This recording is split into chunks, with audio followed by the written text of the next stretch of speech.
Assalamualaikum warahmatullahi wabarakatuh. Selamat malam, salam sehat selalu bagi kita semua. Mahasiswa sekalian, kembali kita berjumpa dalam pembelajaran kita di materi 3 dan 4 ya, malam ini ya, dalam mata kuliah manajemen risiko.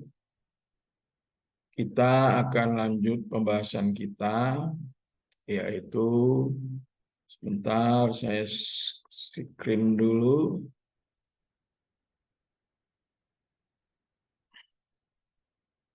Materi 5 dan 6 ya.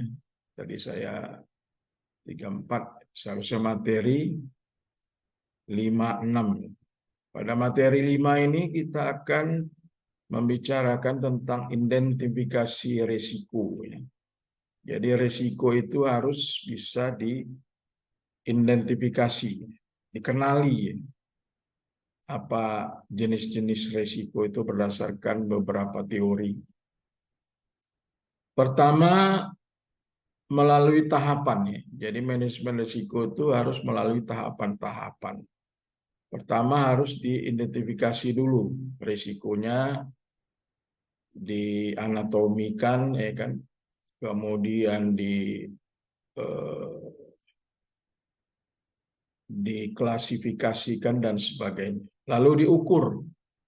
Setelah diukur lalu diadakan pengendalian. Bagaimana risiko itu bisa dapat dikendalikan.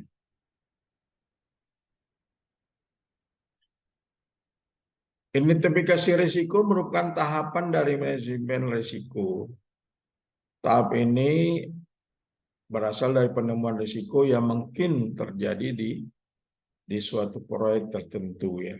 Jadi identifikasi risiko itu berdasarkan temuan-temuan risiko yang terjadi ya. Caranya bagaimana mengidentifikasi risiko? Pertama harus berdasarkan data historis. Analisis data historis, apakah ada kesamaan dengan kasus-kasus yang lalu. Kemudian bisa melalui pengamatan langsung atau berdasarkan data survei. Lalu dibuatlah pengacuan atau benchmarking, kemudian bisa dimintakan pendapat para ahli. Analisis data historis itu adalah mencari atau menggunakan informasi dan data-data perusahaan sebelumnya atau apabila pernah terjadi. Contoh dari data kepegawaian dapat diketahui bahwa perusahaan menghadapi risiko kehilangan karyawan yang penting misalnya kan. Jadi kalau ada karyawan-karyawan yang ahli tiba-tiba mengundurkan diri itu kan merupakan risiko ya yang harus diantisipasi. Jadi itu pastilah merupakan ada data historisnya dan bagaimana cara penanganannya sebelumnya ya. Lalu bisa melalui pengamatan dan survei ya, mengamati dari proses produksi misalnya ya. Bagaimana apabila PLN mati ya, bagaimana risikonya ya terhadap proses produksi ya. Makanya apakah perlu dibuat genset dan sebagainya. Lalu bisa mencari dalam bentuk pengacuan ya. Ya, dapat diketahui dari media massa dan sebagainya. Lalu diminta juga pendapat para ahli yang ahli di bidang risiko agar risiko yang perusahaan akan hadapi itu bisa tertangani dengan baik. Ini adalah bagian daripada jenis-jenis risiko yang dijumpai di perusahaannya. Jadi risiko corporate bisa mencakup risiko keuangan, operasional, risiko strategis, dan risiko eksternalitas. Ya. Kalau eksternalitas mungkin di mikro pernah Anda belajar ya, itu risikonya berupa risiko lingkungan, reputasi, risiko hukum, dan sebagainya. Ini adalah jenis-jenis risiko yang biasa dijumpai di suatu perusahaan. Kemudian dianalisis setiap risiko diidentifikasikan secara bergantian dan menilai besarnya probabilitas keseriusan risiko tersebut. Tidak ada cara yang mudah untuk melakukan hal ini. Analisis ini bergantung pada penilaian dan pengalaman manajer proyek. Kemudian kemungkinan risiko itu bisa dinilai. Misalnya kalau di bawah 10% hitungannya itu, maka disebut sangat rendah. Ya, risiko itu sangat rendah. Kalau 10-25% itu rendah, 25-50% adalah tinggi. Dan di atas 75% itu sangat tinggi. Jadi efek risiko bisa dinilai sebagai katastrofik atau pengeluaran lebih besar daripada pendapatan. Sehingga risiko itu apakah serius, bisa ditolerir atau dianggap tidak signifikan. Jadi inilah beberapa materi di dalam analisa atau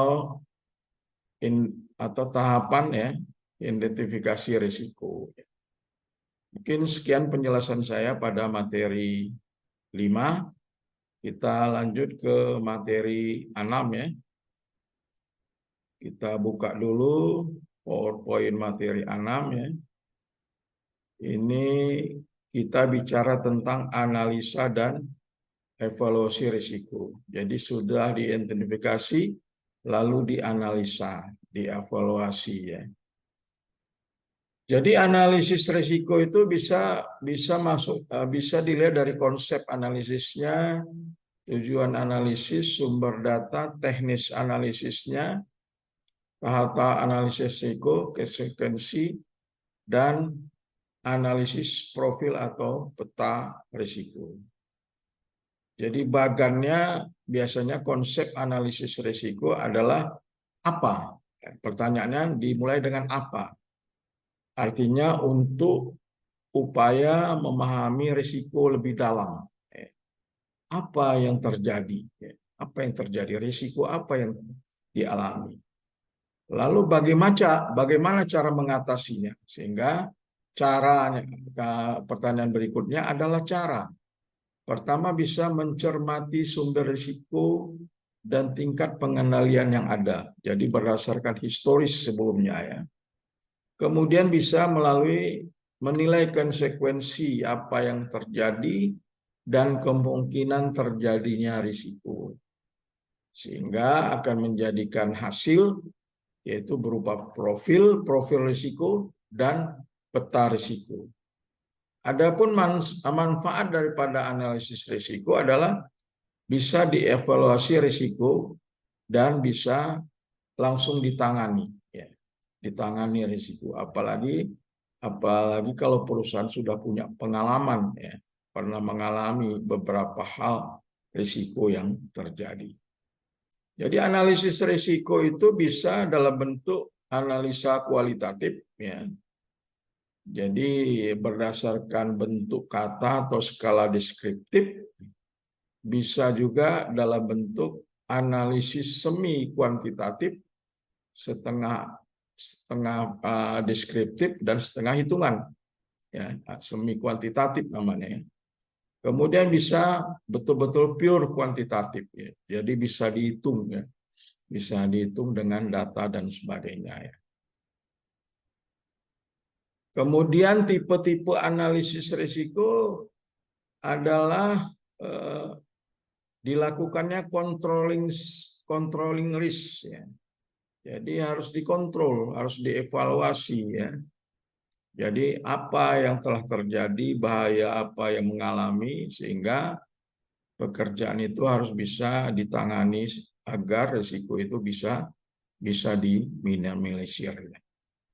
Kemudian bahwasanya controlling atau pengendalian itu juga mempunyai hierarki ya. Mempunyai hierarki dari proses, peraturan, alat, pelaksanaan, dan efeknya. Sehingga hierarki pengendalian itu merupakan pilihan di dalam urutan mekanisme paparan untuk dapat dilakukan penanganannya. Pertama bisa dieliminasi ya. Jadi mana yang penting, mana yang tidak penting itu bisa diukur ya. lalu bisa diadakan substitusi atau perbaikan atau pergantian ya, lalu pengendalian dalam bentuk engineering ya. Jadi bisa dalam bentuk isolasi, guarding, dan ventilasi misalnya ya. Lalu bisa dalam bentuk pengendalian administratif ya.